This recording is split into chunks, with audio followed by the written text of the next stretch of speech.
Yeah, we don't want nobody telling us what to do. We don't want nobody pushing us around. I apologize. But tell me, just what is it that you want to do? Well, we want to be free. We want to be free to do what we want to do. We want to be free to ride. And we want to be free to ride our machines without being hassled by the man. And we want to get loaded. And we want to have a good time.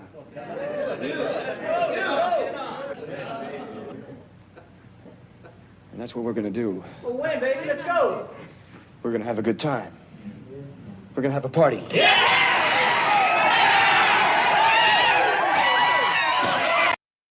Yeah, we don't want nobody. Okay, we're gonna be free to ride our machines and do what we want. We want to do what we want to do, and we want to get loaded. Yeah,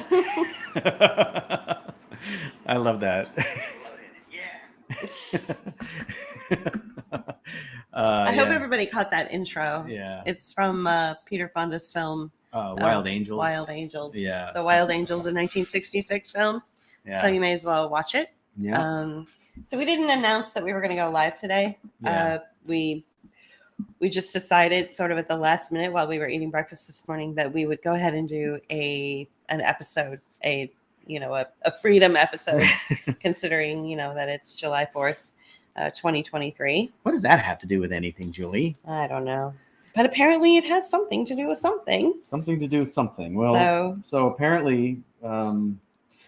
We are celebrating the freedom of the American people. That goes back 250 some, 30, 40 years, 240 something years. What was it that you were working, and one of your colleagues from out of the country was like, why isn't there any work for the American? Well, so no, we were something? talking about the holiday that we were that was taking place on Tuesday, and then most of us were taking Monday off. And she's from Ireland, and she says, "What's the holiday?" And somebody piped up and said, "It's Independence Day. It's the day that we celebrate when Will Smith conquered the aliens on the movie screen." Right. Or something like that. Yep. Will Smith and team. Right. Well, so a lot of people talk about freedom, and I think a lot of people forget about liberty. And I think as a libertarian, or a black flag libertarian, not a yellow snake flag libertarian, or a capitalist libertarian, I wanted to bring that up and kind of describe the difference between freedom and put it in the chat, by the way. Okay. In case we have people joining us. Okay, let's do that. Nobody yet, but no, it's okay. You don't have to say that out loud. Well, that's okay. Okay, so go on. Well, okay, so I found this on ammo.com, but it's just as good as anything else because they kind of pulled it from somewhere. Freedom is basically you're free to take ownership of what goes on. They're calling it an internal construct. So you're free to take ownership of what goes on between your ears, to be autonomous in thoughts first and actions second. Your freedom to act a certain way can be taken away from you. So freedom to act a certain way can be taken away from you, but your attitude about your circumstances cannot, making one's freedom predominantly an internal construct. On the other hand, liberty is predominantly an external construct. It's the state of being free within society from oppressive restrictions imposed by authority on one's way of life, behavior, or political views. So basically what you're saying is, you have the freedom to be a conspiracy theorist if you want, right, based on what you put in between your ears. You have the freedom to choose, to want to fill up your brain with a bunch of garbage, or you have the freedom to think openly and think critically and analytically and metaphorically about life. And you can get loaded. And liberty is basically the outer influence of that. Well, it's of your life, right. It's you the know. state or whoever. So liberty is more like freedom of movement, like Liberty, physical movement, well, right? as they say, it's an external construct. So meaning that it cannot be taken away from you. Your freedom cannot be taken away from you. Meaning that like you're free to move around wherever you want to be, whereas and you can think whatever you want, right? I mean, so freedom is basically you can think whatever you want, but liberty is the ability to act on that, right? Okay. And I think that's what I'm saying, freedom of movement. Yeah, but it's beyond just movement, right? Yeah, I know. Yeah, it's actions, but it's also well, a lot of different things, right? We're kind of dancing around it, but I guess the reason I bring it up is because liberty is used more often in the American Revolution than freedom is. I think freedom is a byproduct of liberty. Okay. And the Liberty Bell, the Liberty Tree, the Sons of Liberty, it was all about liberty, right? The liberty to do things. And in that context of the the American Revolution, I mean, we had a bunch of white free land owning men who were entrepreneurs for the most part, or they were farmers or owned farms and had other people farm for them.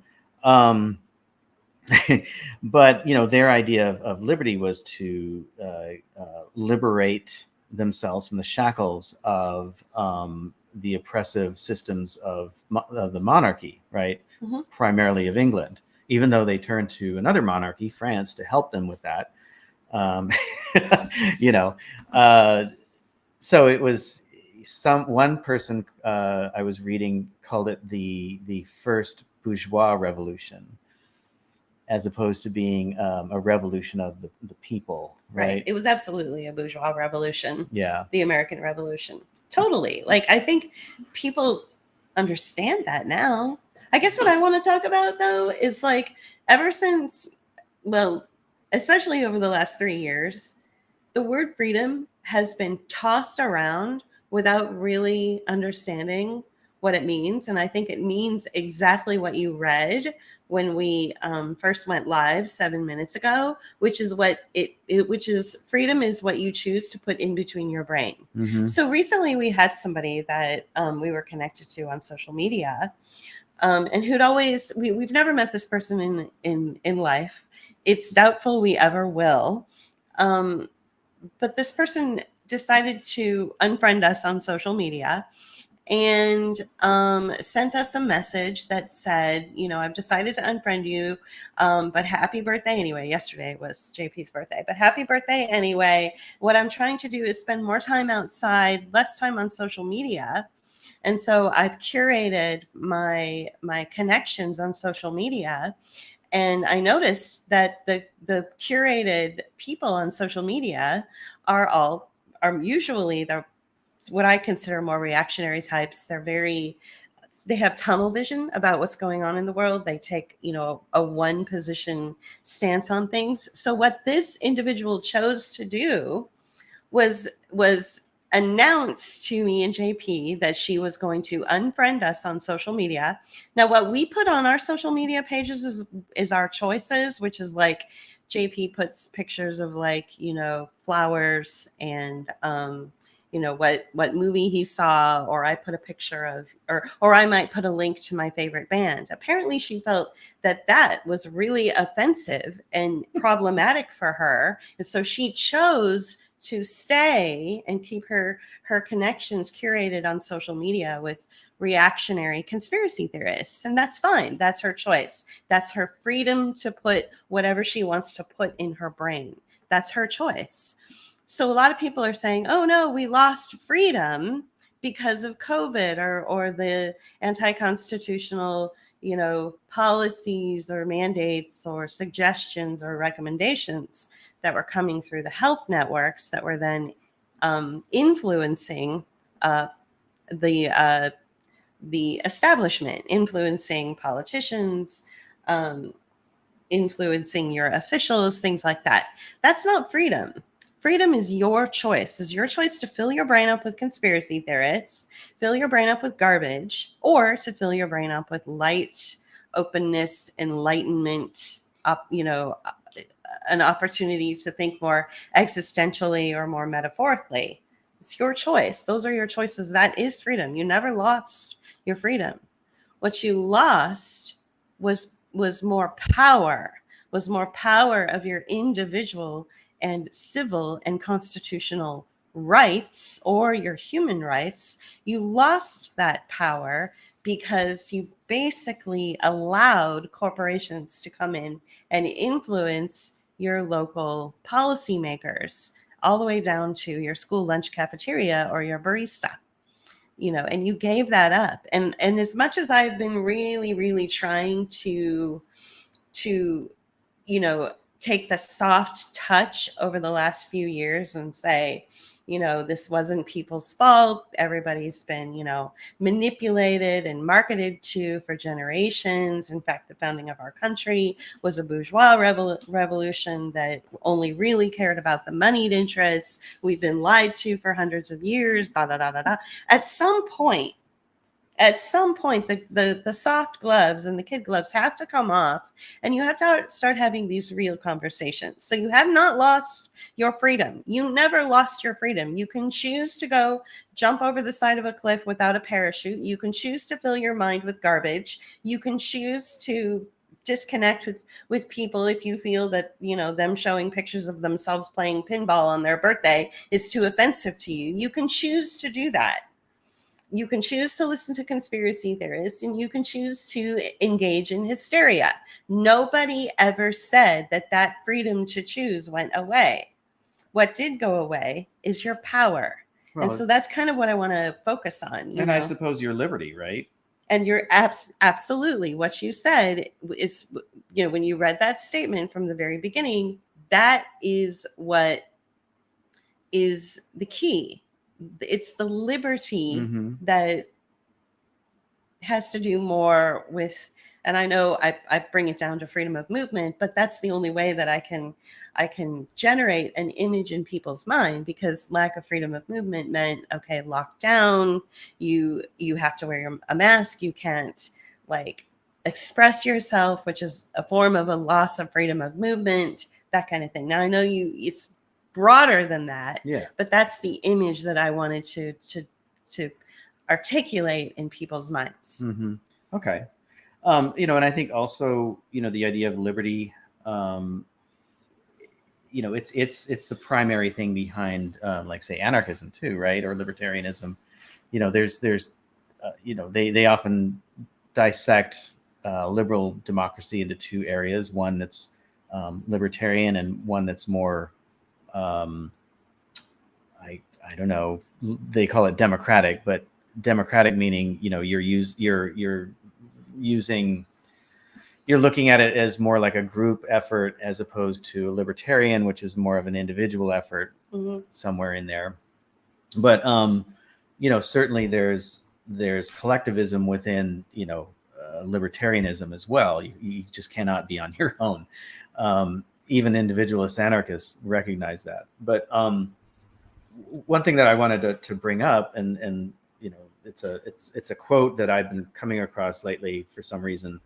But Pierre Joseph Proudhon had a magazine or a newspaper called Liberty, and he said on the masthead of that, it says, "Liberty is not the daughter, but the mother of order," right? So liberty brings about order and not chaos, right? Because if you're free to move about, to think, to do whatever, and you have the liberty to do that, you also have the liberty to create a sense of order within yourself, your self-control. You have the freedom to associate voluntarily with others in order to create a system or a society or a group that you want to be with, and come up with your own ways of working with one another to create this sort of, again, I'll use the word society for lack of a better word, that you would like to be in, right?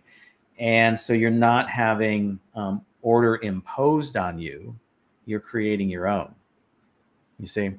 And I think that even within the construct of the American Revolution, order has been imposed on us, especially in the last 100 to 150 years.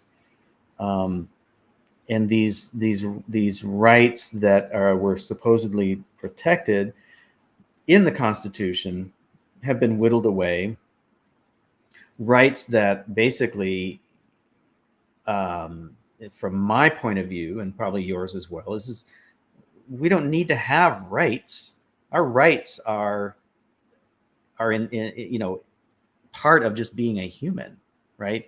And I think even the the Declaration of Independence, or the Constitution, I can never remember because I don't care, kind of. But like, these we see these rights. You don't need a piece of paper to tell you you're free. Yeah, in other words. But what I'm saying is that, yeah, exactly, that's our attitude.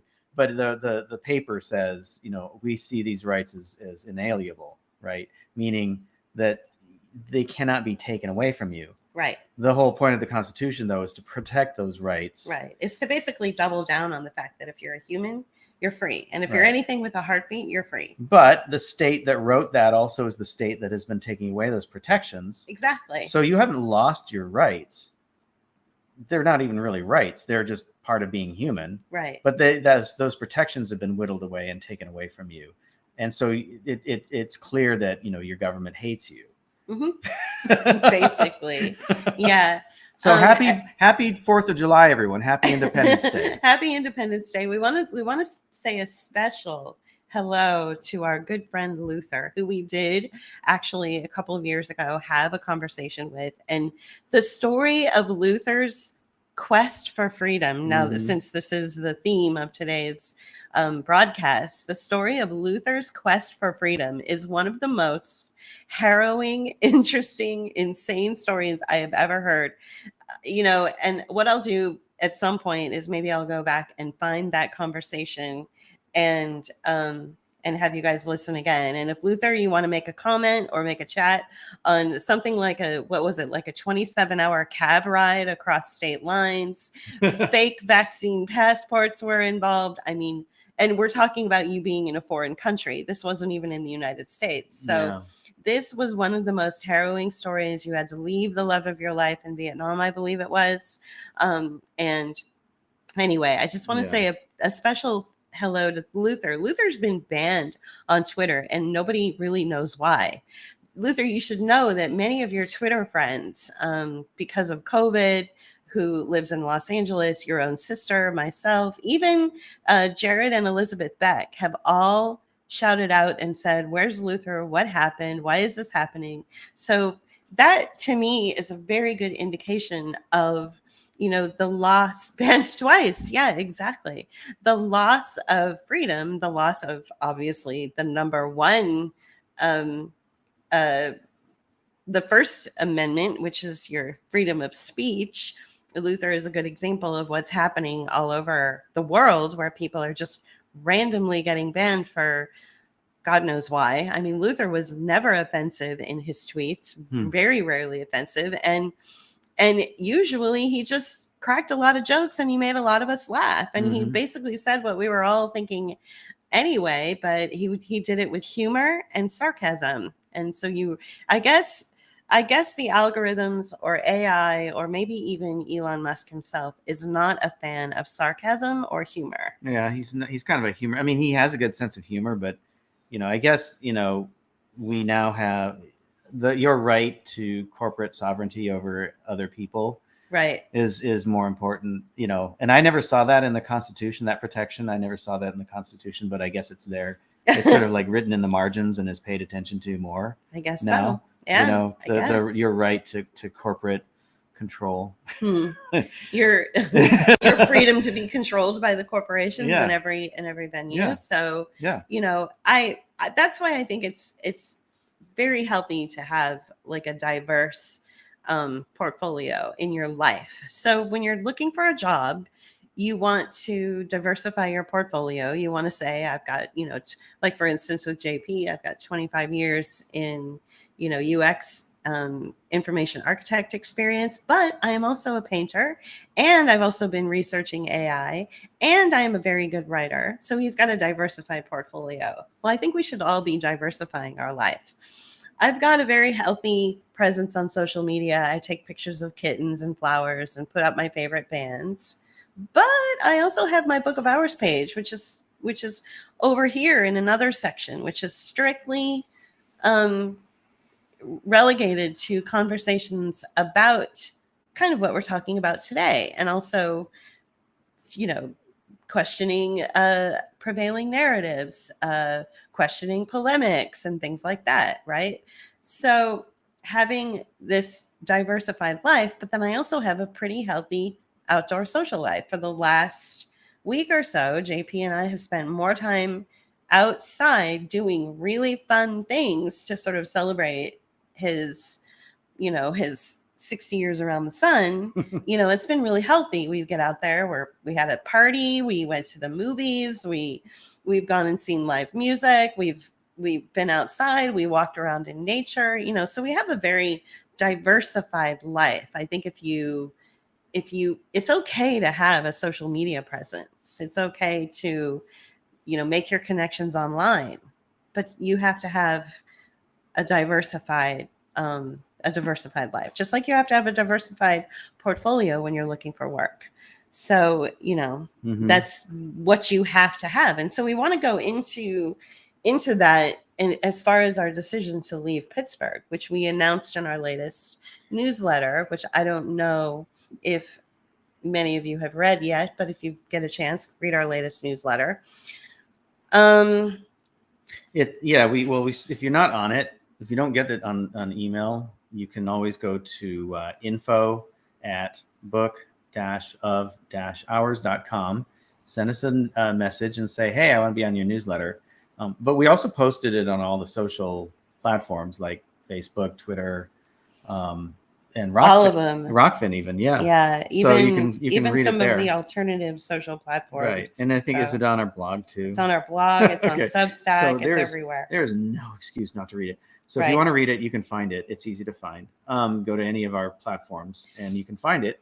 But yeah, so we've been living in Pittsburgh now for 5 years. We escaped San Francisco before even the really weird fires that started happening. We caught one fire, and then we caught a couple of weird fires. Yeah, and then the Paradise Fire was kind of weird. Yeah, and then the one in what was that, Lake County? Right. And so when we say we caught them, it's not that we were in the middle of them. It's that we were living in San Francisco when they took place. And so there was a lot of prevailing narrative, sort of backwards thinking, anti-truth language that was coming out of the mainstream media, coming out of, places like the SF Chronicle and Cron 4. Well, no, Cron 4 is Pittsburgh, right? No, that's San Francisco. Yeah. And so, there's reality. We were getting the orange skies. We were getting smoke from fires that were happening north of us. When the wind doesn't really blow that direction, it blows from the west to the east, not from the north to the south. And so we were allegedly getting all this smoke and weirdness from the fires. But we weren't. It was just weird light and some kind of weird, maybe at times in general, like a very subtle, weird chemical smell. Sort of a switch went off and then on. And then it all went away, or it all came in. And so we woke up one morning, it was like someone flipped on a switch and the light had turned yellow or orange. And then a few hours later, someone flipped on a switch and it was back to normal. That's what it seemed like. Mm-hmm. And that's not a fire. Right. That's something else. And we don't know what it is, but it's definitely not a fire. And I think a lot of people in the East Coast have been experiencing that recently. We did here in Pittsburgh. It was as if a switch was clicked and it went away. It was really weird. But we were told that it was fires, even though the weather apps told us it was fog. So, yeah. Anyway, the whole point of what I'm trying to say is we left San Francisco. We saw the writing on the wall. It wasn't the fires that told us. We were experiencing all kinds of issues, from economic to social. Exactly. And we were starting to experience that, what everyone experienced after COVID, who stood up and said, no, I don't accept this. So if you voted in a way that was going counter to the predominant way of voting in San Francisco, the person who voted correctly had the right to come over to you at a party and say that you're bad, right? Right. And to tell you that that you shouldn't have voted that way, and how could you? Right. And we truly believe that your difficulty for years in trying to find work and all of this, and the fact that we lost an income stream and we were really in a desperate situation, we personally believe that it was because you were, like Luther described himself, over the target, and because of your political position, which you've been a little bit vocal about, but not too much. But I No. don't think it even matters if you were vocal about it. I think that there's systems in place. You just through your registration, through your voting registration, Yeah. they can track how you voted and decide whether you are a viable candidate for this job that's coming up. Yeah. And I think that's really how it was done. I don't think that has too much to do with social media. I really think that it was done that way with you. And it got to a point where we were in such a desperate situation that we would have been homeless. We would have had to apply for, Section 8 housing, which takes years, sometimes even decades to get into. And we were desperate. We were running out of money. We were running out of options. We were running out of everything. And we had to basically, do something really, really drastic, like refugees in our own country. When you're a refugee in your own country, or when you're a refugee in general, you are not out there going, oh, yay, I can't wait, la, la, la. It's not easy. You have to choose you have to accept whatever's given to you. And what we were given was a way station that I don't recommend to anyone. Where we live, there are liberal people that won't even come here to babysit our cat because it is so offensive. This wasn't the place for us, the forever place. This was a way station. We tried to convince ourselves for a few years that it may be a forever place, but it's not. It's just a way station. It's not where we belong. There were powers that were unseen, whether you want to call it God, spirit, karma, whatever, that simply told us, here are all the reasons why you are going to hit dead ends if you try to make something here. Oh, you want to open up a community garden? Boom, bureaucracy got in the way and we were threatened. We couldn't even open up a community garden. The people around here don't have anything because bureaucracy gets in the way. You want to do this for yourself. You want to do that for yourself. Nope. Because why? Because there's something better for you out there. So the point that I'm trying to make is that if you're unhappy, and I hate to sound trite or unsympathetic, but if you're unhappy, or even sound like my grandfather, just pull yourself up by your bootstraps. No, it's nothing like that. It's that you have to go through the trials. And for us, living in Pittsburgh has been a 5-year trial. And then before that, we went through a couple of years of a trial in San Francisco. So Pittsburgh was a way station. Yeah. Now, let me back up a little bit because, we don't just haphazardly just go and do things. We do make 5-year plans now and then. So the autumn, the very like late autumn, early winter after Trump was elected, in 2015, we took a retreat on the central coast of California to kind of like compare notes, think about our next moves. We were not of the hysterical liberal set that was going, oh my God, Trump was elected, orange man bad. We knew that, he was, whatever he is, right? A showman. But we didn't, have the same reaction that liberals did because we knew it wasn't going to matter. But we did know what would matter is what kind of action we would take, for ourselves in the next 5 years. And we knew that we needed to do something to get out of San Francisco. We knew that we needed to improve our lives in ways that involved, maybe owning a place or, coming up with a way to have a little more control over our situation. And so we put the things in motion, started looking around. And it was funny too, because, even though we had that plan, we also were open to the kind of what, like you said, like karma or chaos or whatever it is that kind of like puts a spark into your mind, or kind of throws something in your path, and what you choose to do with that obstacle is where you go. How you react to it is how it will affect you over time. Somebody that we were working with, it was getting so bad that we were working as ticket takers and ushers at a theater.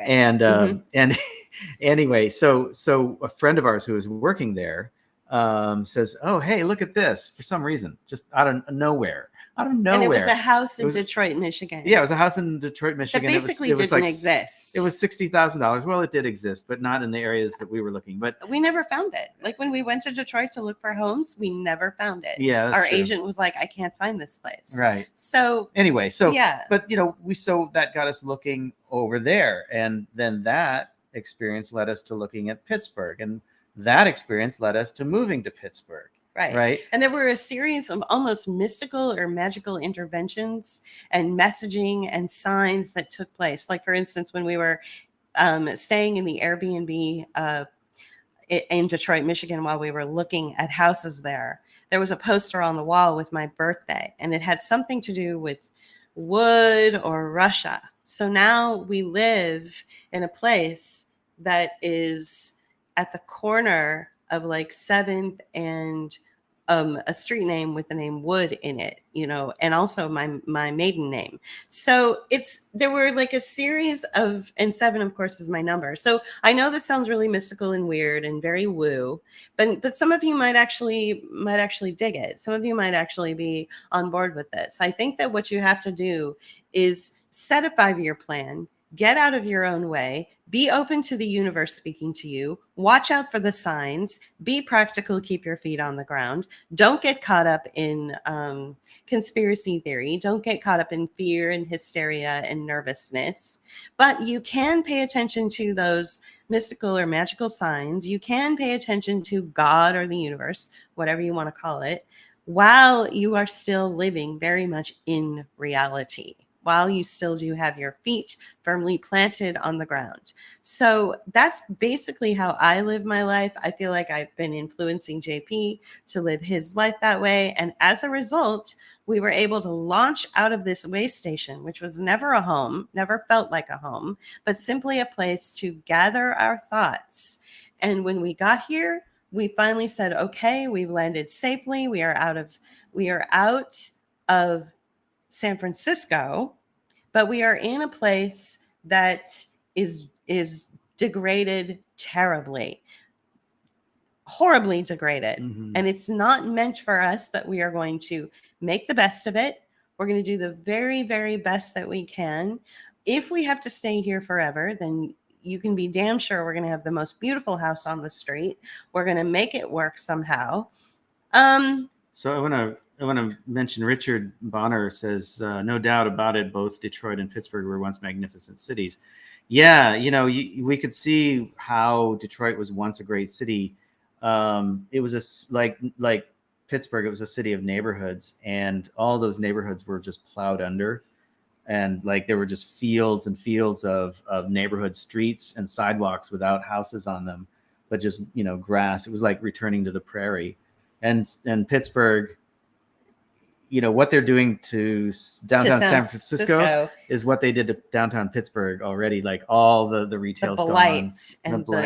Just the demoralization of life and the demoralization of the majority of the people that live here, except for 1 or 2 neighborhoods. Right. And that's exactly what's happening in San Francisco. So I guess what I was trying to say is when we moved here, there was, sort of a look of horror on our face because we left Alamo Square in San Francisco, which is one of the most beautiful, sought after neighborhoods in the entire world. And we moved to the hood, where you can't even get someone to come over and cat sit for you because it's so blighted and so falling apart. and there's nothing here except for maybe one social place that you can go, and it's a good place, and we were just there. But other than that, it's not for us. And it was clear the universe was sending a message. Everything we tried to do, whether we tried to form a neighborhood association, build a community garden, whether we were trying to, start a business, every single thing that we tried to do in the last 5 years in Pittsburgh failed. And so what does that failure tell you? It tells you that it's not meant to be. Oh, Julie, you're just not trying hard enough. We're you meant got your bootstraps. we're meant to be somewhere else. So if there's a failure in your life, then you better pay attention to it, because it means that there's a door opening somewhere else. And all you need to do is let go of your failure, stop trying to make it a success, and turn around and look at that open door. Okay. Mhm. So that's what we did. And we finally just, it was like the heavens opened up and something incredibly wonderful and beautiful literally fell in our lap. Something that is attainable to us. And we are finally able to see the light at the end of this Pittsburgh tunnel and get out. And we're so excited. And so we mentioned this in our newsletter, but we also wanted to mention it today because this is what freedom means to us, is the ability to go to the places that represent who you are. And for us, that's a place like this. Beautiful sunrises, beautiful sunsets, lots of water, slower pace, healthier air, good people. What you're looking at right here is about a 10-minute walk from our house. So our new house. Yeah. We are absolutely thrilled. And so what we're trying to do is, we're not trying to shove it in your faces and say how lucky we are. What we're trying to do is encourage this idea of being open to your failures, being able to accept that there are failures, being able to recognize the world around you. Yes, Violet Lotus, the Gulf Coast. Yeah. Be able to recognize the world around you for what it truly is, and be honest with yourself. There is a lack of honesty going on in San Francisco. There is a lack of honesty going on in Pittsburgh. It's actually not Florida, Sean. We're not going to say what it is, but it's not Florida. It looks like Florida, but it's not. But the point is to be honest with the world around you. Be honest with what you're seeing. We're seeing a lot of dishonesty in San Francisco right now, which I've been paying very close attention to. Very, very close attention to what's happening in San Francisco. A degrading of the human body and the human spirit. It is a metaphor, but it's also an actuality. The human beings are literally being chopped up, and I don't mean that metaphorically. I mean it literally. Human beings in San are being chopped up for profit. And here's how it's going. Many neighborhoods in San Francisco, not just Soma, which is considered south of Market, and not just the Tenderloin, which is considered an area sort of as part of the financial district.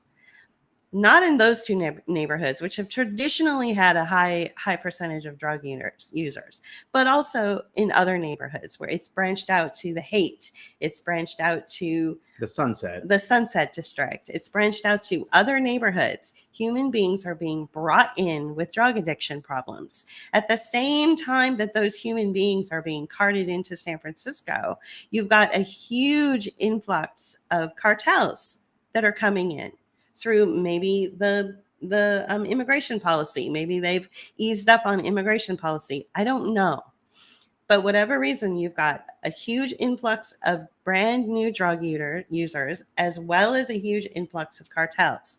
The cartels are selling, and I finally discovered this today on Twitter when one of my Twitter pals said that the fentanyl that the cartels are selling to the drug users is laced with something like a horse tranquilizer. Yeah.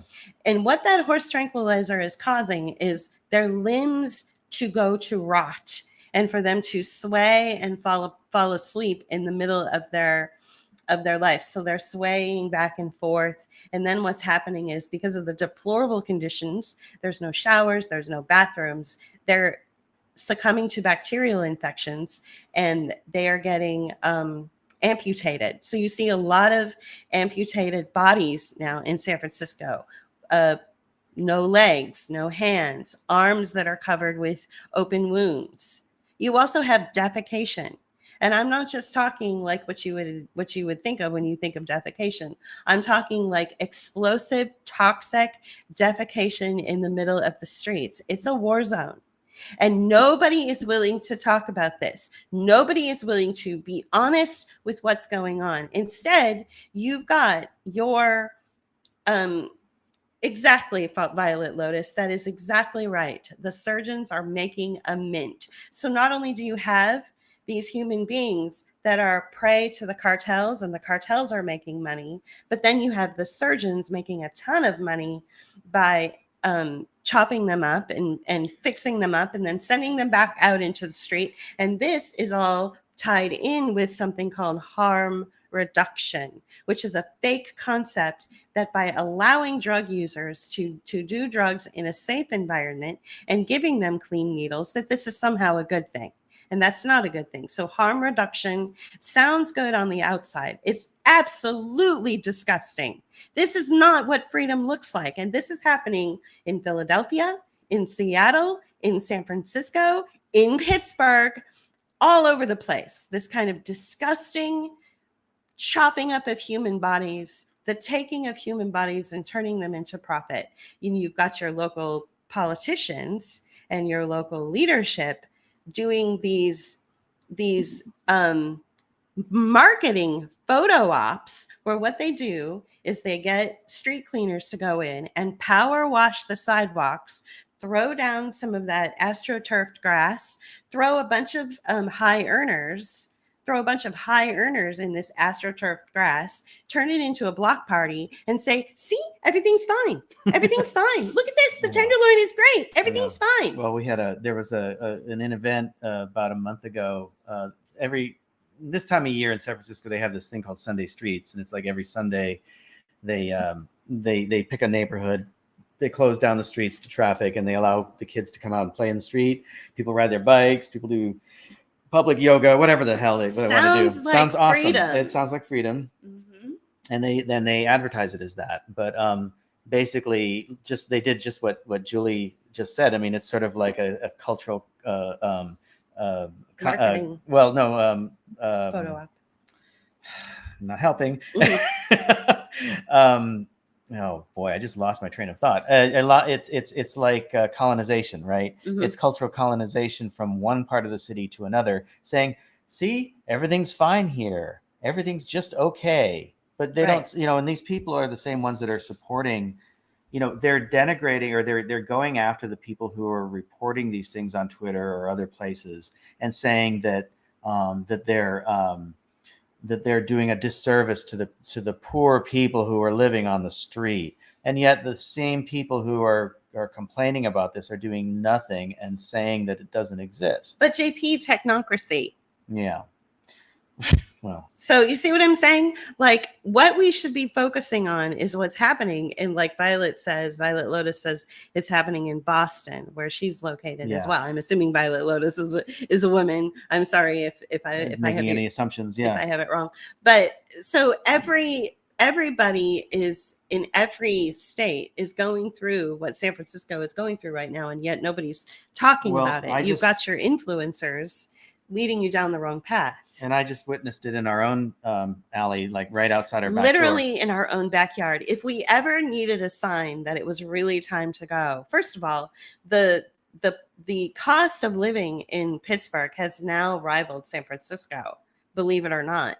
Apartment rentals are so expensive. I was in shock when I found out what people pay in rent here. Mm-hmm. Okay, so that right there is like, it's getting to be too expensive for us to live here. Second, what JP witnessed when he came home the other day, literally like practically right outside our backyard. Yeah, and it's it's the thing that, we're all seeing is the person bent over half, like at the waist, bent over, swaying back and forth. And these are the drugs that you've seen footage from Philadelphia, and you see it in San Francisco. They look like zombies. And they look like zombies. And so one of the things that I wanted to mention too is that this particular community that we live in, has been financialized for decades, and especially in the last 10 years. They've been financializing the poor through wraparound services that are applied to people who are in Section 8 housing or assisted living of some kind, or they're on food stamps, if you will. They call it something else now, but that's the best way of describing it. Any sort of assistance plan that is out there, they're then required to participate in these sort of wraparound services that are brought to you by the nonprofit industrial complex. And I think somebody on Twitter, you said something about, it's the nonprofits that are actually making money from this degradation that's going on in San Francisco among the unhoused and addicted. This community itself that we currently live in, most people that we see around our house are living in like halfway houses where either they've come from prison or they were told by the court system that they have to live in this situation because they're in recovery from an addiction of some kind, or they were caught with, narcotics or whatever the case may be, right?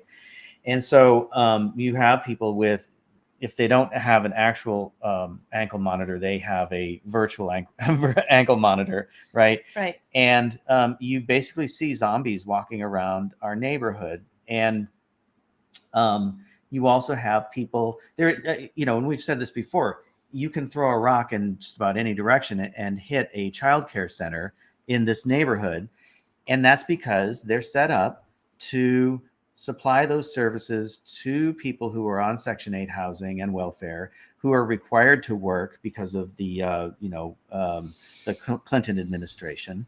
They're now all put into this even more draconian system that keeps them in their place, that put them into their place in the first place, and basically makes money from their immiseration. Right. And so what we're seeing now is the next level of this shit. Exactly. And this is something that Rick Bonner just said. Rocks, Did you notice how much focus is placed on the rocks? So yeah, Focus on Renewal is the name of the nonprofit. We've actually had a face-to-face conversation with the woman who runs it. Her name's Cynthia Haynes, and she has snake eyes. She is absolutely all about financializing children. I've never seen anything like it. I thought I had seen pretty much some of the worst corporate, cold-hearted profit-making schemes that I could ever see when I worked in the corporate sector. But this nonprofit sector has it beat. Mm-hmm. This is the actual financialization of human beings. We're seeing it in San Francisco through the financialization of keeping people addicted to this highly toxic fentanyl drug. The cartels are loving it. And the wraparound service called harm reduction is loving it. They're all getting paid by the government. Mm-hmm. And then, of course, the hospitals are loving it, too, because they get to chop these people up for profit. Every time they chop off a leg or a hand, they get a bonus. Right. This is sick, people. Yeah. We saw this with COVID. Mm-hmm. We saw the financialization of the elderly who were just hauled off into care homes, designated as COVID cases. And then those care homes were given tons of money. And then they just let those elderly people waste away through starvation and neglect, not through COVID. That's how your grandma died. You didn't kill your grandma by not wearing a mask. The care home that you put her in, who denied her basic needs like nourishment and care and a bath, is what killed her. I had a friend who was disabled who died of neglect during the COVID operation. during this COVID operation. So now what you're seeing is, because you let them get away with the COVID operation, you are now seeing a rise in fentanyl addiction. You are seeing a rise in the zombification and the financialization of innocent human beings. You notice that when my friend, he goes by Citizen J on Twitter, this is what he says. He pays $100,000 a year in taxes to live in San Francisco. And this is what he said: "Where do you think my new druggy neighbor is from? I am so excited to be spending $100,000 a year on him when it really goes to the nonprofit salaries." You notice he's not blaming the addict. He's blaming a system that's put in place to keep people addicted.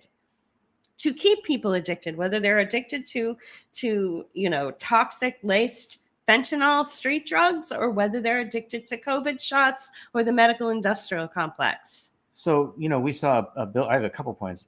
We saw a billboard the other day for harm reduction here in Pittsburgh. Here in our own McKees Rocks area. And, I knew that these things were coming about, and I knew that harm reduction was happening. You saw something online, and they were using the Yins thing, like the Western Pennsylvania. God. Hey, Yins, have you heard about harm reduction? Making it cute, turning it into a cartoon. It was a little pierogi cartoon talking, appealing to Pittsburghers, because Pittsburghers like pierogies, and they like to say the word Yins when they mean you or y'all. Or y'all. It's Pittsburghese for y'all.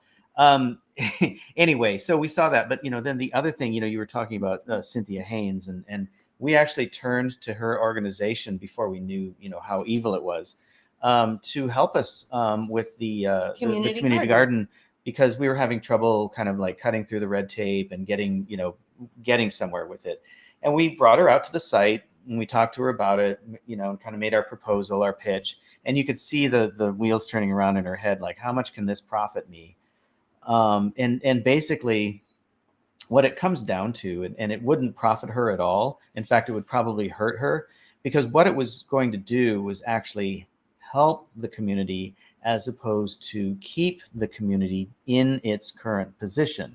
Right. So if you start teaching people how to grow food, if you teach people how to start being more self-reliant and also understanding how to work together to help get the community out of its situation, then that is not good for the nonprofit industrial complex that is set up to keep the system going, to keep people in their place, because they don't make money if they don't have anyone to help. Exactly. Right. You teach people how to grow their own organic, healthy food. Nah. Then you stop them coming into the food pantry where there's nothing fresh. Right. The food pantry, is in contract with the nonprofits that are in contract. You see what I'm saying? It has nothing to do with healthy food. It has nothing to do with feeding people fresh food. It has to do with all of these different contracts being renewed every year, as long as there are people that keep wandering into that pantry. So this was not going to help her organization at all. No.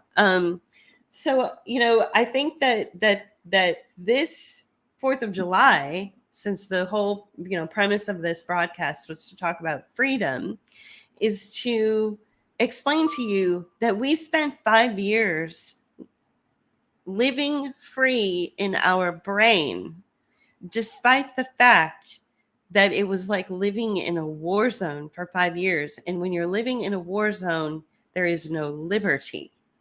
But we maintained the freedom in our brain, and we maintained the freedom in our outlook on life, because we set another 5-year plan. Once we got here, we had to set another 5-year plan, and we made it. Yeah. We made it. We got here in 2018. We looked around and we said, we can try to make it work. After a year or two, it didn't work. We said, okay, we have till 2023. We gotta move out. We gotta move up. We cannot stay here. If you saw where we lived, you would be like, why did it take you 5 years? Well, there's a number of reasons, but Yeah, you mean you need time to for things to take place. But I think also we needed to figure out where to jump next, Right. and we could have stayed here. I don't like it here, but at the same time, it offered the ability for us, because we're not on a mortgage, we're not paying rent. We bought the place with cash, and the cost of a used Toyota. And it allows us to save money. It allows us to do our work without, a lot of worry about, I do have a full-time job, but at the same time, and that's what allows us to save money, but it also gives us a space and a little bit of breathing room in order for us to do our work. But it's getting to the point now to where the outside is beginning to influence our ability to, or hinder our ability to Live. Yeah. to really feel like we can maintain a positive attitude enough to continue our work. Yeah, it's very, very, very difficult here to maintain a positive attitude. And so what the universe said to us is, then go to a place where you can live more free and feel more liberty. Go there. Yeah. And here, allow me to open this door up for you, because all of the other doors that we attempted to pry open and push open and kick open were simply not budging. And that should be the key right there. Mm-hmm. If you're trying so hard and it's not working, then it's not supposed to work. Recently we spoke to somebody here in Pittsburgh who actually runs like a pizza joint and a bar in a neighborhood in Pittsburgh that's very trendy. And we actually really like this place, even though it's a little run down. And he has just the opposite attitude. And he is going through some of the most difficult times you could ever imagine. He said, this idea that something's easy and that if it's easy, you should go for it or something like that. Mm-hmm. That's not American. The only way that it really works if you're American is if you have to fight tooth and nail and, beat your fist bloody against the wall and fight. And I am totally, you gotta work hard. Yeah. You got to work hard and do it the hard way. And do it the hard way. And I'm just the opposite of that. Just the opposite of that. If it's difficult and you have to struggle and struggle and struggle, and it's just not working for you, then there's a message there. Then you're going down the wrong path. You've got to go another way. So that's what we did. We tried. It's not like we showed up and expected the world to just fall at our feet and for everything to be San Franciscoized, at least the place we left, which was beautiful and perfect, overnight in Pittsburgh. No, we said, let's turn this empty lot into a community garden. Let's start a neighborhood association so that if and when your policymakers and your leadership decides to, I don't know, close down your business outside of your rights to run a business, then we will have a charter in place that they will have to follow. You see, we were getting to that point and it never worked out. So I just, I think that you have to look at the failures also as an opportunity to step away from, it's like being in a bad relationship. Why would you stay in a relationship where you are unloved, unwanted, disrespected, marginalized and ghosted, not spoken to, maybe even abused? Why would you stay in that relationship? We've had eggs thrown at our house. We have had people throw stuff at both of our front and back doors at this place. It's time to go, and so we finally said, let's go for it. Let's go to a place that we've always had our eye on for a whole year. We went and spent a couple of days there, and within 3 days, it all worked out. Mm-hmm. It was the fastest, easiest, and here's the key. It was the easiest thing we have ever accomplished in one of the most difficult times in the world. That should tell you something. This is a very difficult time that we're in life right now, especially in the United States. We're in a recession. There's, things are, the price of living has just gone through the roof. And yet because we paid attention to our intuition, because we stopped clawing our way into failure after failure after failure and taking the message that this is a failed operation, you need to go somewhere else. Because we stopped doing that, it just was so easy and it worked out. Yeah, I mean, I think once you realize that there's an opportunity or there's an open door, open window, whatever the case may be, it's important to recognize those opportunities. This is something that I had to learn throughout my entire life. I passed up opportunities throughout my life that I'm kicking myself I did too. to this day. Of course, we all for not all, acting right, because right? it seemed like too hard, or somebody else influenced your decision, or I was just in my own way, or you were in your own way. Like I can't do that, right? And that's just part of life. Yeah. That's just we always get in our own way. We allow other people to influence our decisions. We walk away from opportunities, and we spend our life kicking ourselves and regretting that we didn't take those opportunities. That's just a part of life. Yeah. But I don't live in that space. No, and I think that the only thing that you should use those things for, or hold on to those things for, is a reminder to look for that next opportunity and to take advantage of it. Weigh it. Of course, you don't just want to jump at anything. But it's the criteria, like you said, if it's easy, then it'll happen, right? But I think also if it feels right, you have to trust your intuition, and I think that's something that a lot of people don't trust as much, because it has been told to us that intuition is unreliable, it's unscientific, it's not rational, and so you shouldn't pay attention to it. And I think this idea of trusting yourself, trusting your intuition, has been bred out of us culturally. Yeah. And so we need to take that back and recognize it for what it is, and understanding what you are telling yourself. And there's tools out there that help with that. We use something called the Viking runes. I've had them for like 40 years in a little book and some little clay tablets with glyphs on them.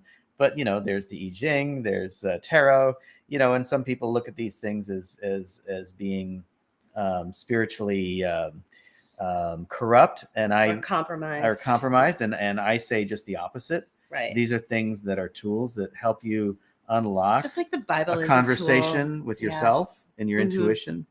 And I think that so you need to recognize what works for you, and and go with that. Yeah, if that's what works for you, then go with that. We wanted to just make sure that people understood that this was a conversation about freedom, that this was about, because it's July 4th, so everyone's celebrating July 4th in one way or another, and that you've never lost your freedom in the age of COVID, and what you've lost is liberty. And so there's something deeper. It's deeper, and you really have to delineate between the two. You can choose to fill your mind with garbage, or you can choose not to. Well, you can choose to, here's something else that I want to point out, and this is contemporary culture that I'm talking about. Everywhere you look, if somebody is like promoting, being a U.S. citizen or being, part of the USA, you'll see the word freedom.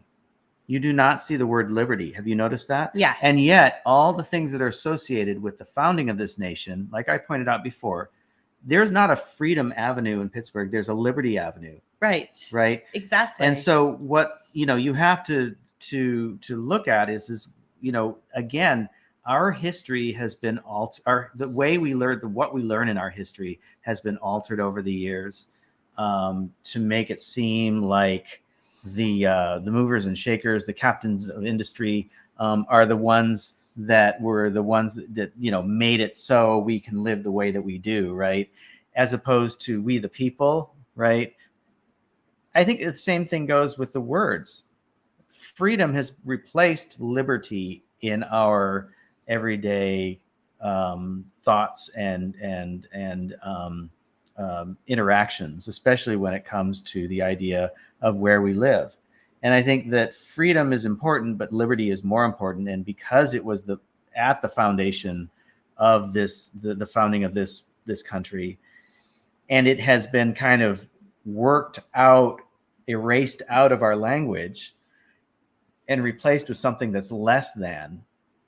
I think that's an important thing to look at and an important concept to consider, that liberty has been taken away from us, quite literally, meaning the word liberty has been taken away from us and replaced with something of less value.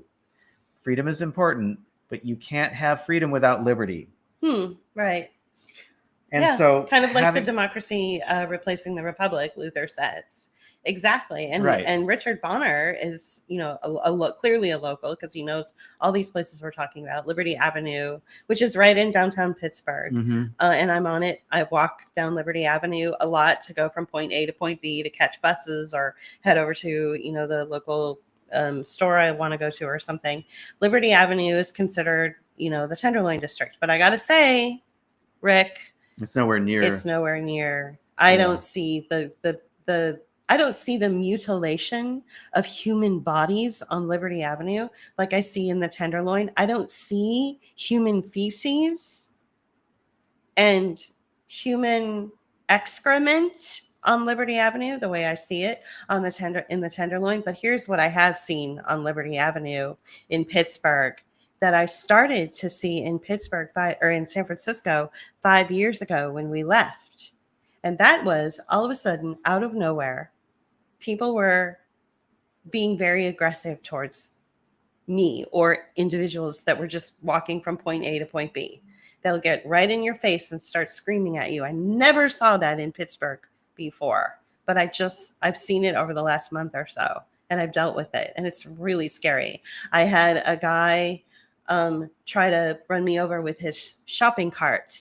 That's the kind of behavior I saw in San Francisco 5 years ago on Market Street, which is considered the Liberty Avenue of San Francisco. They're similar streets. They're like a main thoroughfare, through the district. So I'm just concerned that what we're going to see is a rise of this degradation of human life, sort of throughout our different communities. And it used to be, it's just one neighborhood in one city, but then you can go for many, many states and everything's fine. Well, now what I think is that it's multiple neighborhoods in one city, and it's not just one city in the state, it's many cities in the state representing different counties where we're seeing this rise of this degrading of life. The weaponizing of addicts. And the weaponizing of addicts. Just like Violet said. And then Sean, I know that part of Hyde Street where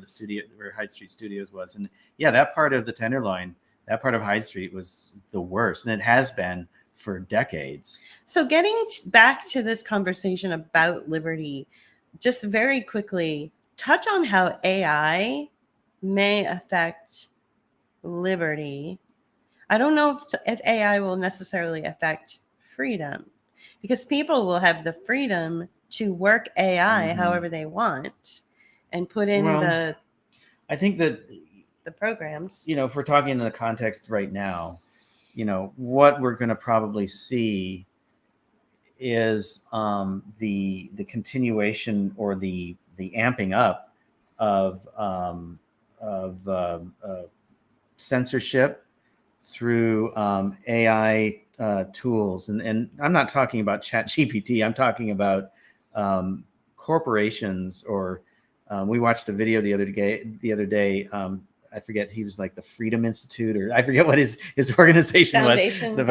For Freedom. Foundation for Digital Freedom or something like that. Something like that. Anyway, he was talking about the censorship industry, right?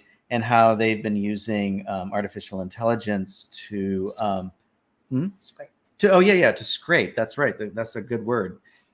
So they would scrape accounts and analyze them, aggregate them, and find a way to how did he call it? Disambiguate the hashtags and the messaging, and a lot of the things that were being said, in order to suppress those messages or to counter them in some ways by lifting up other content that opposes what was being said on the social media.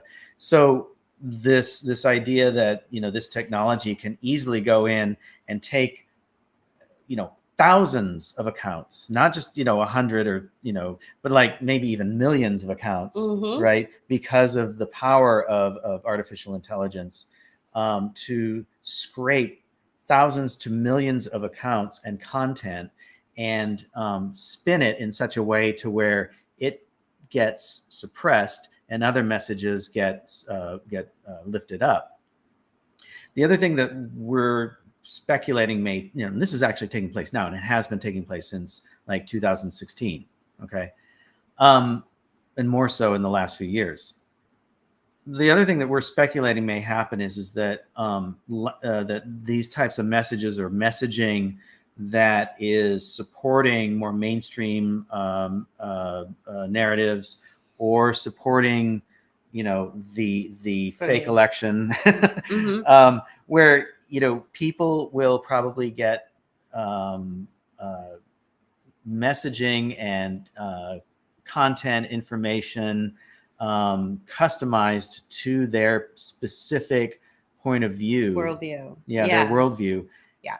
That will either denigrate the opposition in your mind or support your particular choice and make it seem as if you're winning, or make it seem as if you're losing if they want to discourage you, right? Which is a lot of what we saw during COVID, right? Nobody was seeing any information that there were a lot of people that were opposed to all this stuff.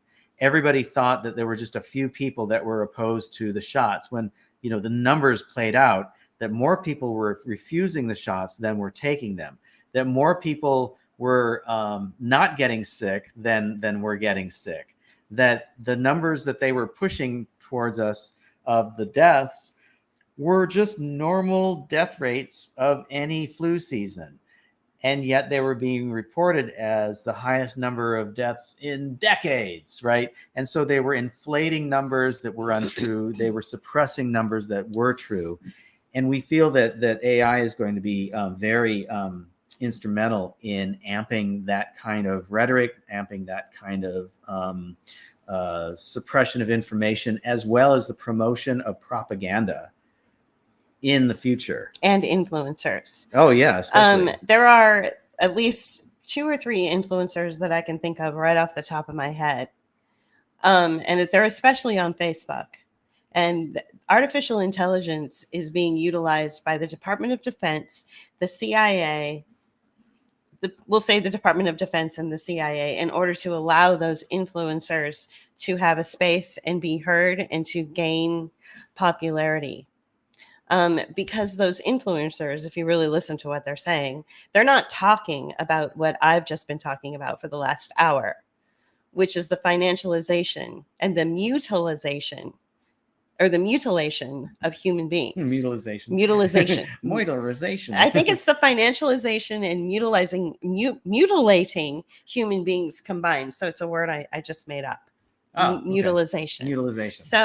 So you're financializing people through chopping up their bodies, literally. You don't see these influencers talking about that, and the DoD likes that. So the DoD implements targeted artificial intelligence to make those people popular.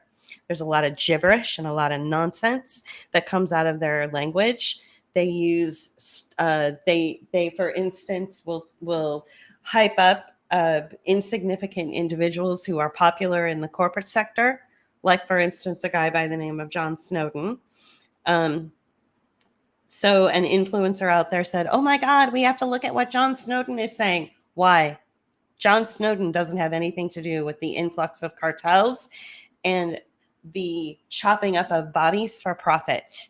He is simply there as a consultant to tell a business how to run. It will not affect you. It does not affect you. And yet, this influencer is hyped up through artificial intelligence and the DoD, given a platform and given a space, and garners, all sorts of influence and followers and leads them down a silly little Pied Piper path Yeah. that will not help them. No, we're not saying that they're necessarily supported by these organizations, like say Unknowingly. financially. Unknowingly. Yeah, they may are. be supported unknowingly. That's why I said the DoD deploys artificial intelligence programs onto these people's news feeds or these people's Facebook feeds or their YouTube channels. They utilize AI in order to keep those people out front. You know, those people don't know that they're being used by the very systems that they complain about, you know, or that they allegedly call out, when really what it is they're talking a lot of gibberish. So I just, you know, I think this business of AI, I wanted to go into it because it's really influencing your minds. The minds of the individuals who fell for the COVID scam and wore a mask and got a shot are less corrupted and less influenced than the minds of individuals who fought it. Let that one hang in the Mic air. drop. More Right. people who decided to fight the COVID narrative and fight prevailing narratives and allowed themselves to be influenced by influencers who were supported by Department of Defense artificial intelligence programs, which gave those influencers a broad spectrum and basically sucked all the energy out of the room. Those followers have less of their own mind than those people who decided to go for the COVID shot. In my basic, generic, sort of anthropological study of human behavior based on users, I see more people who decided to follow the COVID narrative, living a healthier life, saying things like, maybe I was wrong. Maybe there was a mistake. Maybe I should look into it. Willing to have open discussions. People who decided to fight the COVID narrative and glommed onto a Department of Defense sort of inspired influencer are the ones that say, this is the only truth. And they've become demented in their worldview. So I think that this is the same kind of playbook that took place in the 60s and 70s. So when the new left emerged in the 60s, what we saw in the 70s was a massive splintering of groups, infighting, and wars between different leftist organizations and beliefs. Okay. And it wasn't because the left is just naturally, that way. I think what was happening, and I was a child. I didn't have anything to do with any of this. But looking at it now and looking at it in the past, in the 80s, I know that my phone was tapped because I was living with anarchists. And but I guess my point is that the intervention from the state and organizations like the CIA, et cetera, were placing operatives into these organizations, into these groups, either on college campuses or outside of that, and deliberately breaking them up and starting rumors like, oh, that person is controlled opposition, even though they may not be. Whereas the person that's spreading the rumor is actually an operative. And we saw whether this, they know it or not. There were operatives that were going around and spreading these rumors, right? And there were operatives that were basically posing as Maoist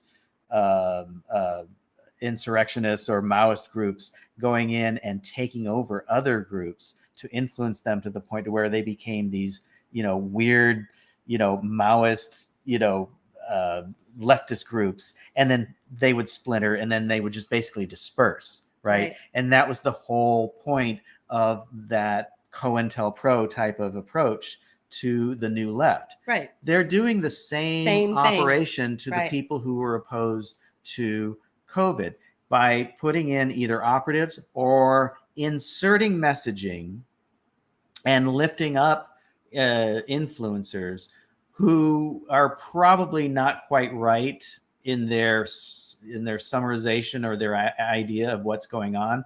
You hear a lot of talk about, in the alternative media, like, that's communism that's going on. No, it's not communism. This is a corporate military takeover of your lives. Right. They would rather you say that it's communism and get all upset about that, because it's a bugaboo word. It's a keyword that they've been using for decades to get people all upset. And I'm not a communist. I don't care about communists. I don't like communism as a philosophy, but I do prefer to have labels correct. Right. So this is not a Maoist takeover. This is not a Marxist takeover. This is not communism. This is a corporate military takeover of our lives. And it's the military complex that is driving the messaging, that is using the technology to splinter us and have us follow heroes that are probably false prophets. Right. Yeah. And so those false prophets aren't only the ones that are saying, this is communism. Those are not just the false prophets. There are other false prophets who are distinctly saying it's not communism, it's this. Right. And they go off into these crazy fantasies that have nothing to do with the reality of chopping up human beings and, selling them off for profit. And bringing in cartels to sell drugs to them. Right. And bringing in cartels to sell drugs to them, creating wraparound services for the poor, creating systems that are so benign that you don't even realize how benign they are. And yet you still feel oppressed, but you can't quite put your finger on why. Mm-hmm. Yeah. Those people who are not showing you that are being lifted up by DoD programs based in artificial intelligence. This is a known fact. This is called the scraping of user nation, where, not only are those people who are going way down the wrong path are influencing users who think they're on the right side of history because they've refused to fall for prevailing narratives coming out of CNN, have refused to stick their arm out for a shot. So they get stuck in these other type of, avenues that take them down the wrong path. But they're also scraping. I think I heard the number was 859 million users were scraped. And on Twitter. On Twitter alone. And of the 859 million users, 2 million were just taken down. Like it was like think of it as war. The Department of Defense deployed a wartime program called AI to target 859 million people. And of those 859 million, 2 million died. 2 million were killed dead. Luther Beckett being one of them. Just killed. Right there in user nation. Okay. Then you've got the media, which is doing its job saying, it was just a few thousand people, a few thousand conspiracy theorists that were taken down. No, it was 2 million people. If not 200 million. Or 200 million or something like that. Yeah, that I can't were remember the exact killed. Yeah. MIA. Killed in action. Yeah. Right there on Twitter. So we have a problem with artificial intelligence being deployed by the military to lift up your favorite influencers. That is what's happening. Well, and they're using this. So, we talk about hypernormalization, how two opposing messages come out of the same office of propaganda, right? And what they're doing now is they're not even generating the propaganda.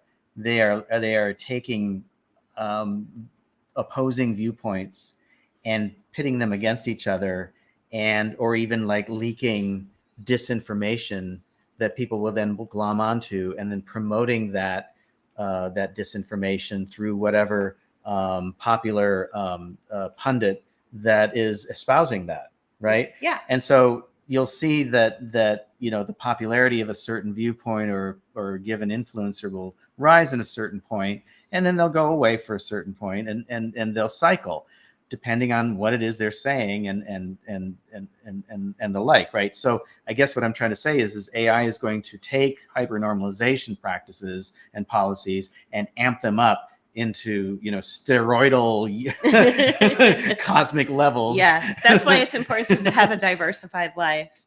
Go ahead and have a social media page. No one is saying over here on this platform that you should not have one. But also realize that the most influential people, the people that get, hundreds and hundreds of comments and shares and likes and loves, the Department of Defense is allowing them to do that because they aren't a threat. They're not saying anything important. Just keep that in mind. Yeah. Now, to what Luther just said, be prepared for this talk to get the boot. Well, we get suppressed more than we get suppressed. The boot. We don't get the boot, but we do get suppressed. Yeah, and they will, or they will take it off of the platform. Right. So sometimes it'll get taken off, but mostly we just get suppressed. Like we have a lot more followers than they say we do. Exactly. Right, and then our message just doesn't get out there. Right. It just dies off. So yeah. So I want to take what we're talking about and I want to apply it to the last subject here because, we're getting to that point. We've spent the last week celebrating your milestone birthday. Mm-hmm. It's been like super fun. We played pinball. We went and saw Indiana Jones and the Dial of Destiny. We went to your favorite tiki restaurant. We had a surprise party. And then we capped off this ultimate, birthday of all birthdays by going to this really cool place in Pennsylvania called Falling Water. Yeah. And I want to actually apply some of the things that we experienced yesterday at Falling Water.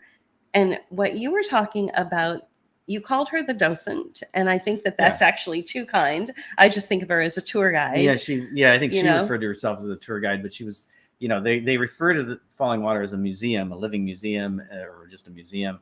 And, usually you refer to people like her as a docent, but she didn't seem to understand that word. Right. So let's bring in some photos and show people where we were yesterday because it was really beautiful. All right. Let me see here. Okay. So this is a cool one here. So Violet Lotus, Falling Water is actually 90 minutes from where we live. So it wasn't too bad. This is the exterior, an exterior shot from one of the what would you call them? They're like these landings that are outside. I forget what they call them exactly, but and so this house was designed by Frank Lloyd Wright in the 30s. It was a let me give you a little context. So this was a landmark tour de force in modern architecture, but also in technology.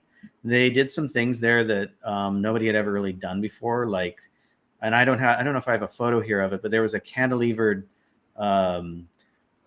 cover, like a roof or like an awning that was made out of poured concrete and reinforced concrete. I have pictures of it. And it was like steps, and it was above us, and there was no real support that you could see. It was the support of the concrete was itself. And and I'll show you some more photos of it, but it was designed in 1936 or 35. I forget exactly the date. Around that time, by Frank Lloyd Wright, who had been out of favor for a number of years, for about a decade, because of the rise of Art Deco, as well as the Bauhaus school in Germany.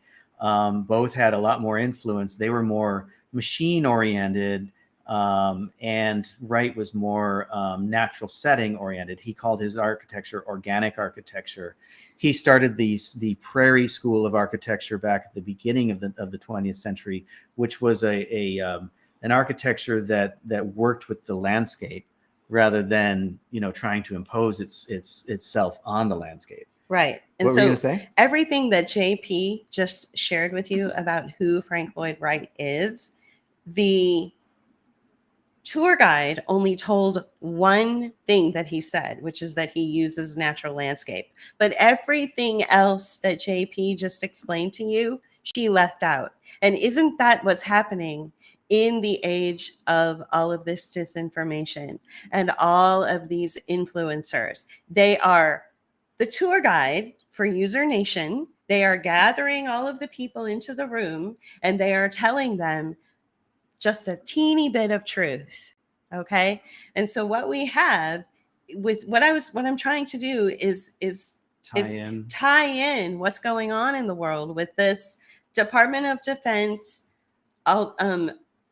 automated algorithms, or this artificial intelligence that's lifting up the tour guide of your life on social media, and apply it to how the tour guide was leading 12 people into sort of wrongthink. And JP, this entire tour that we were on yesterday of this vacation home that Frank Lloyd Wright designed, JP was off to the side under his breath correcting her. He was correcting her. Well, at least in my mind, I was correcting her. She would say things that were not entirely clear or true. This shot here is also an exterior shot of the driveway, and I think if you look at, I think it's up around here. Yeah, you can't really see it, but that's that awning that I was talking about. That was basically a set of steps. And it was all poured at once, and it was reinforced concrete. And you took a bunch of Western Pennsylvania guys from the sticks, or maybe even Pittsburgh, who had never really done anything like that, and they kind of balked at it, but they did it anyway, and it worked, and everybody was amazed. Right. They didn't want to take away the supports because they thought it would tumble. Right. But it worked. And what else did you say about Frank Lloyd Wright that the tour guide sort of got wrong? You said his personality was a certain way. Oh, well, she mentioned that. She talked about how he was a big personality, and that, I know this from just knowing about him, that, he was, he didn't, she mentioned him being a kind of a big personality in the way, in minor ways. Like, for instance, the man who commissioned this house to be designed had to go to Wright's headquarters in Wisconsin, or Minnesota, I mean, to look at the plans. They weren't sent to him. They weren't messengered to him. He had to go there to see them, and Wright didn't come down to Pittsburgh to show them. Wow. Right. So, Wright was this sort of arrogant. He was a legend in his own mind. Even though he was a legendary, very famous architect. He had been out of favor. This was his first commission in 10 years. And it was at the suggestion of the family's son, who had actually heard of him, worked with him a little bit, and suggested that the family have him, hire him or commission him to design this house. Now, we're always going on about the bourgeoisie. These people were, in fact, the bourgeoisie. So absolutely, this is their vacation home. Yeah, this is their vacation home. One of the things that there was a couple of things that she actually got wrong architecturally. Like, for instance, something about the ceilings. Well, there was one. She was talking. There was a couple of things. This room that I'm showing you right now is the first floor interior. And they called this sort of the party room. And again, this was a summer vacation home, so it wasn't like a regular house. It's a small place. It looks larger than life when you see photos of it and you hear about it. It's legendary, and it's something I've wanted to see all my life. But it's a small place, and that's the thing about Wright, is he did not generally design large spaces unless they were to be used commercially, like in the case of the Johnson & Johnson headquarters or the Marin Civic Center. Mm-hmm. So this room, and again, the tour guide left all of this really important information out because she doesn't. Know. She doesn't know. Well, she should know. I know she should. It's her responsibility to know. Okay. Well, anyway, so I'm not making excuses for her, but this room that we're looking at, and we've been looking at a couple shots of this, the ceilings are very low. Julie took a shot of me holding up my hand, and I was like maybe inches away from the ceiling at its lowest point. No, you could have palmed the ceiling, but you weren't allowed to. Right, exactly. You weren't allowed to touch it. This skylight here is probably 7 feet high, and that's like the highest that it gets in there. Yeah. Maybe 7.5 feet. Guys, I'm 5'2", and I can touch the ceiling. Well, okay. Yeah, I don't know about that, but no, it's true. Some parts of it. And okay, so anyway, but the thing is that she said, oh, he designed this ceiling to be really low because blah blah blah. Well, I said to her, well, that's the way that Wright designed. He designed that way. Most of his houses have low ceilings. It's because of the Prairie School of Design or Architecture that he founded and he designed. It came out of a school of architecture or design called the Craftsman period, the Craftsman design, which also used small cloistered rooms, low ceilings. And this was his interpretation of that, and he stayed with it all his life. He designed rooms that were intimate, that were autumnal, if you will, in their feel. Even though this house was a house of summer outdoors, the color he chose for the interior here that you can see in the ceiling, there were two colors in the house. One is this color, and the other is sort of a red brick color that he called Cherokee red. That was his signature color. This color was called autumn sumac, or no, it wasn't autumn sumac. It was the philodendron. Right. So in the springtime, the philodendrons are white or something. But as the weather gets colder, the philodendrons turn into this kind of warm, orangey, peachy color. And so that's what he used for this home. And of course, the flowers are all over the property. So yeah, because they're actually native to this part of Pennsylvania, and I think they might even be the state flower. So here's another shot of the house. That's a gigantic. Like the biggest thing in the room was the hearth. It was a gigantic hearth, and all the fieldstone and sandstone that was used to build this house was quarried locally, and it's from the property itself. All the furniture, well, most of this furniture that you see here, these pads, these seating, these tables, and this was all built in, and it was designed into the house. And the thing about Wright is that he would not only design the house and the interior, but he would design all the hardware and the fittings and the furnishing. So the doorknobs and handles were designed by him. The windows were designed by him. Everything was custom designed to meet the standards of the design itself, the house itself. And so you can see here, this is all like poured concrete. So all these cantilevered planes going, horizontally are poured concrete, and then all the verticals are stone. And the house itself is tied into a giant boulder. So the house itself is cantilevered out over what is called, what was it, Beaver Run or something like that. Bear Run, yeah, which is a stream that flows beneath the house. And it's tied into some rocks that are this outcropping that appear above the house. And then above this particular area is another structure called the guest house, which was built a bit later, but it was also designed by Wright.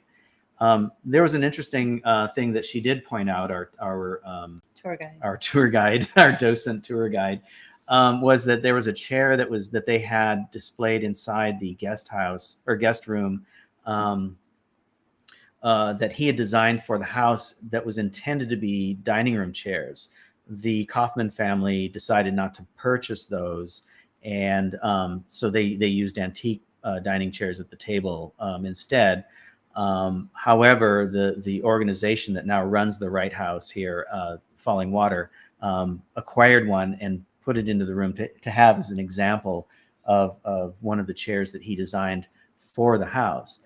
The other interesting thing, and I'm going to end with this, is this set of windows here that you can see going vertically. You can see that red. That's that Cherokee red that Wright used in a lot of his projects, if not all of them. It was his signature color.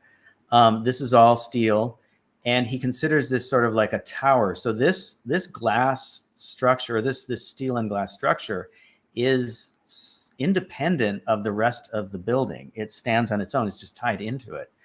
But all of these windows open out, and if you can see the red corner here of this structure, those windows actually fold out. The hinges are out, like a few inches away from the edge the outer edge of this what this is like a triangle shape that comes out, and they open up, and there is no structure holding it from that corner. Those are just the frames of the windows, not structure to support the glass.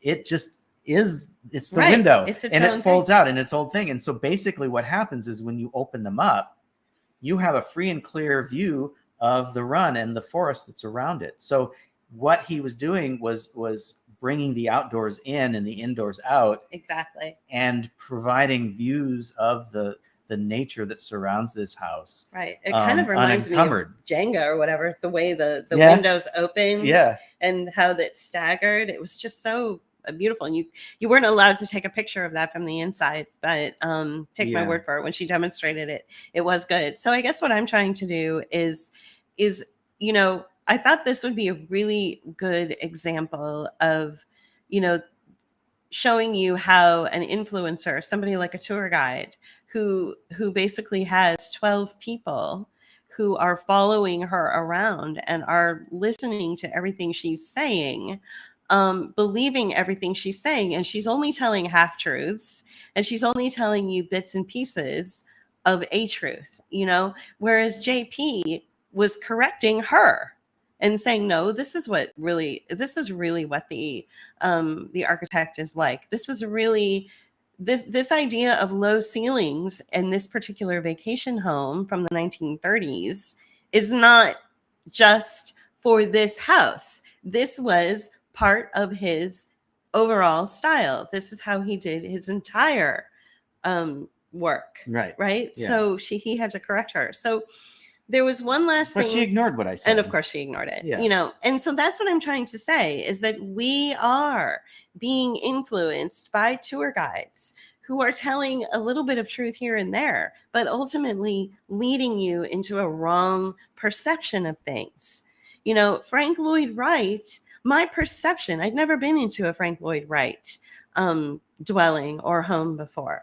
My perception of him my entire life, and I'm 52, has been that his buildings were larger than life, that the rooms were wide and spacious, and that the ceilings were tall, and that it was, you know, postmodern or mid-century, which is that it was something separate from nature. And it was all wrong. Every interpretation and every thing that I had learned about Frank Lloyd Wright my entire life was totally wrong versus what he really was. What he really was is he incorporated his style into nature. The homes themselves have a relationship with nature. They're, like in this case, it's carved into stone, and the stone from the local quarry is used, and it's in the middle of a forest and a river and a stream and waterfalls. And so it feels like you are living sort of in a cave. When I'm walking through this house, the ceilings are really low. When you walk through the doorways, I'm not a big person. I'm only 5'2", and I have narrow shoulders. And I had to like scrunch it in a little bit just to walk through the doorways to get from room to room.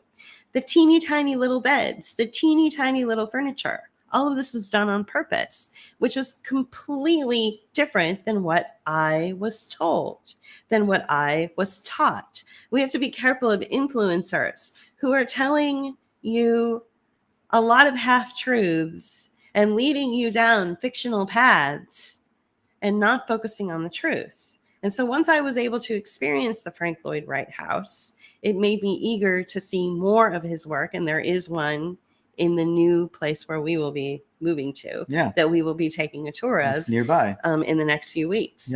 So the last thing that she said, I want to talk about the windows that open from the outside. Oh, the clerestory windows. Why the ceiling in the guest house was a little bit higher. Yeah. Well, so clerestory windows are, they're a common design element in a lot of houses. And what those are is they're windows that are close to the ceiling. Okay. And they let light in situations where you may not be able to let light in. Like, say, for instance, you have a wall of cabinets, but you still have kind of a high ceiling.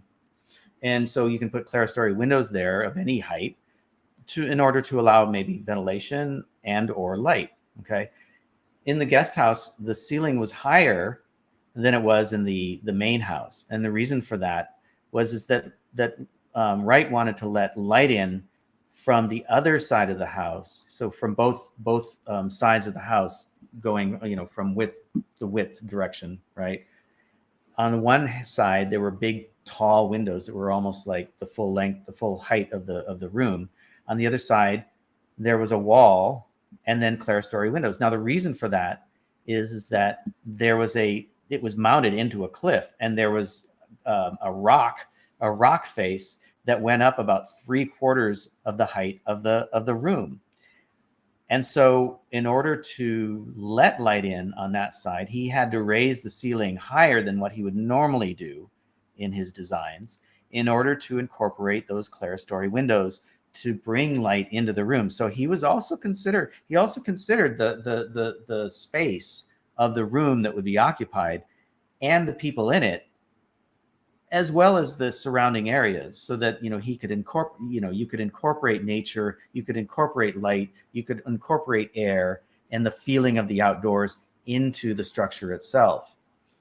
The mistake that she made, or the thing that she said that was kind of incorrect and kind of stuck with me, was that yes, these particular clerestory windows had to be opened from the outside because of the way it was set up. You couldn't, stand on something to open them, or you couldn't use a device from the inside. You had to go to the outside in order to open them. And she just basically stated out of hand that was the case with all clerestory windows, and that's not the case at all. So that was just, and I think that follows along with what your point is, Julie, is that that you get influencers that will tell you absolute facts in their mind that are facts that aren't in fact facts. They're half truths. Right. And I think that that's what's happening on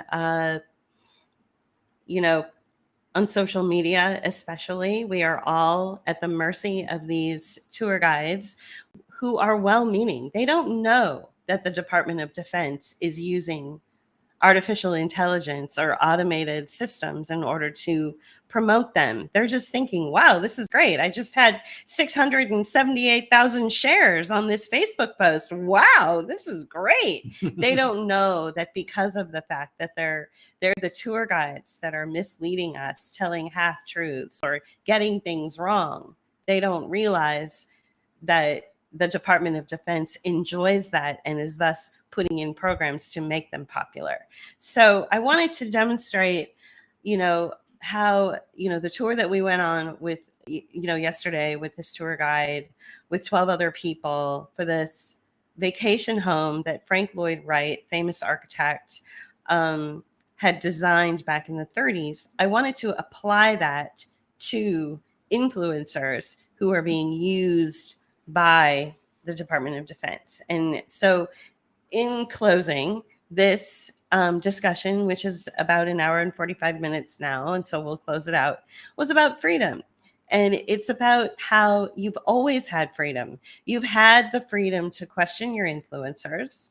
You've had the freedom to not allow half-truths or even garbage infiltrate your brain. You've had the freedom to do that all along. And what you have lost is liberty and autonomous power, which is your individual power. So it's important that we delineate between the two. And I would like JP to close this out because it was your birthday week. So if there's anything else you want to say, and then we'll say goodbye.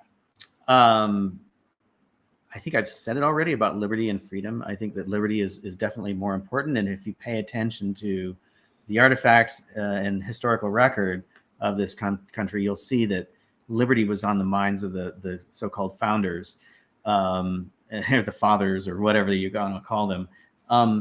That liberty is more important conceptually than freedom. Freedom comes with liberty, but you cannot have liberty with just freedom, right? Yeah. But thank you. And it's been a lot of fun. And I want to thank Julie publicly for making my last few days a fun set of days. We kicked it off with a trivia night. It's kind of surprise party. We were planning to go to trivia night, and we had a couple friends that we've met through Book of Hours show up who were locally. But then some other friends that we know in the neighborhood showed up as well and wished me well. And it's been a lot of fun this weekend. I was able to take yesterday off and go to a place that I always wanted to see, and was really happy to finally go see it. Yeah. There's been places that I never thought I'd ever get a chance to see. This was one of them. And I'll say Monticello in Virginia, Jefferson's home, was another one of those. That's when I believed more in Jefferson than I do now. But, I think that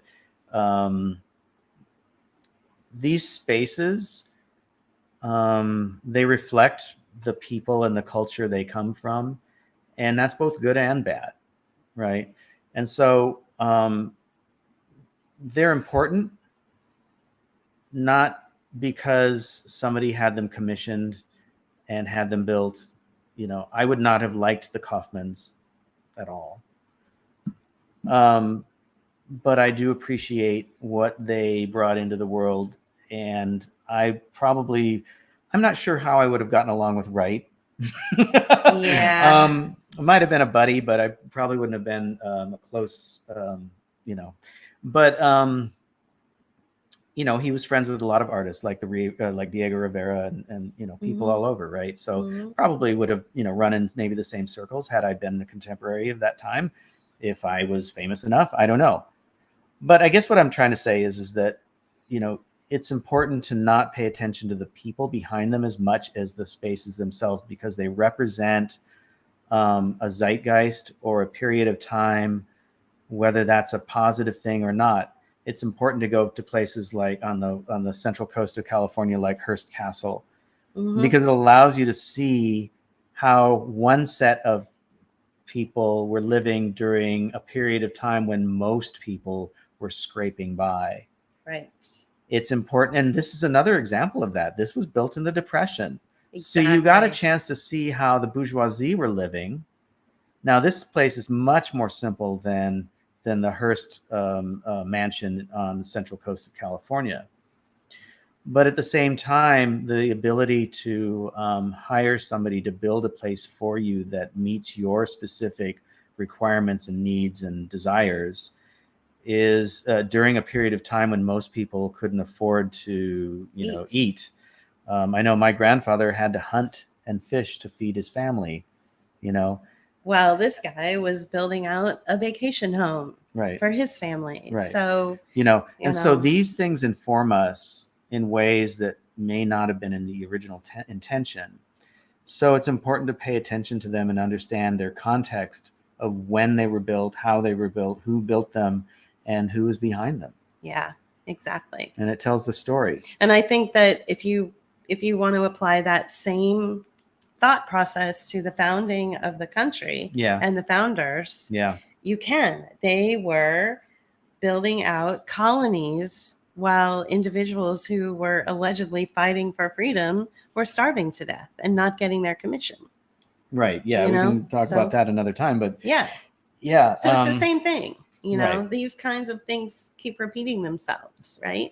So anyway, I guess that's it. I was just catching my breath and waiting for, so anyway, well, thank you for joining us this morning. It's now, it's almost noon here in the East Coast. I'm glad everyone joined us. Thank you for your comments. We really appreciate that.